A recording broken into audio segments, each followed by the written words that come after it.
What is going on YouTube? It's your boy Johnny Talk Sports, the only Johnny Talk Sports on YouTube or on the internet.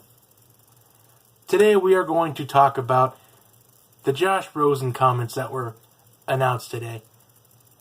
As Josh Rosen was expressing his frustration with being a college student and a cultural player all at the same time.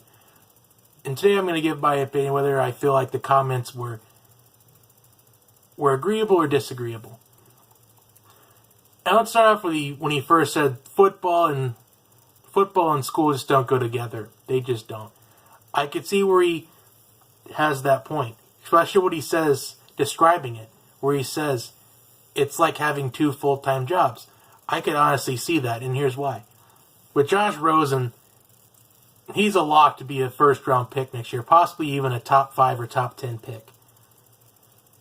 So, playing football in college, it's almost like an internship for him. In fact, any player that even goes to the NFL has had to play college football as an internship in a way. But even the greats have done it. Tom Brady's had to do it. Peyton Manning's had to do it. Michael Vick's had to do it. Steve Young's had to do it. Just anyone in the NFL right now has had to play college football at some point. And yes, being in college and taking college classes, it's a part of the path to the NFL. Especially when the career is over, especially maybe if someone suffers a career-ending injury, they need something to fall back on.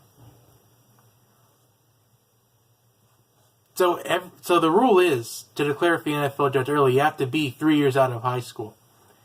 And it's more than likely that Josh Rosen is, I'm now saying there's a 100% chance that Josh Rosen will declare for the NFL draft after the season ends, based on these comments made today.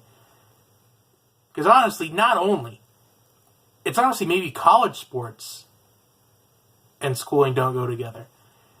I mean, I remember listening into a few years ago, Joakim Noah even admitted that he didn't go to any of his college classes in his last year at Florida.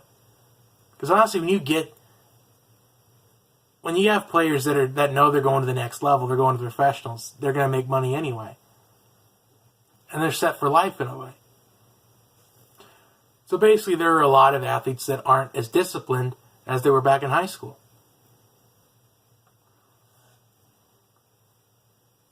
So not only is his comments correct, but it's just the truth.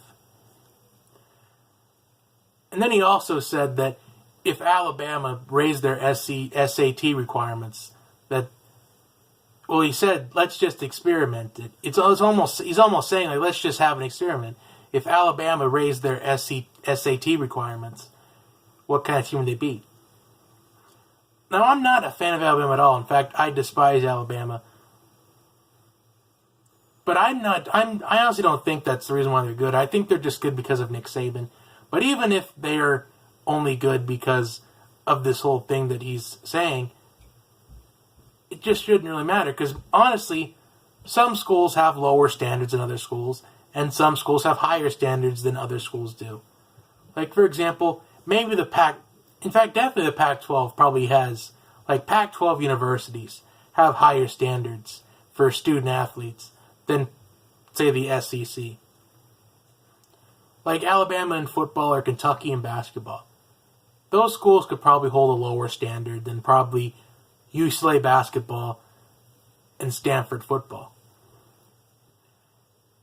So I can honestly see where he's coming from. It's just that some schools have higher standards and some schools have lower standards than others. He's basically saying that Alabama has lower standards than probably what UCLA or any other Pac-12 school does. And I can honestly see that. So I feel like I agree with his comments. Tell me what you think down below. Subscribe to my channel. Like and share this video with your friends and family. And I will see you next time. Have a great day, everybody.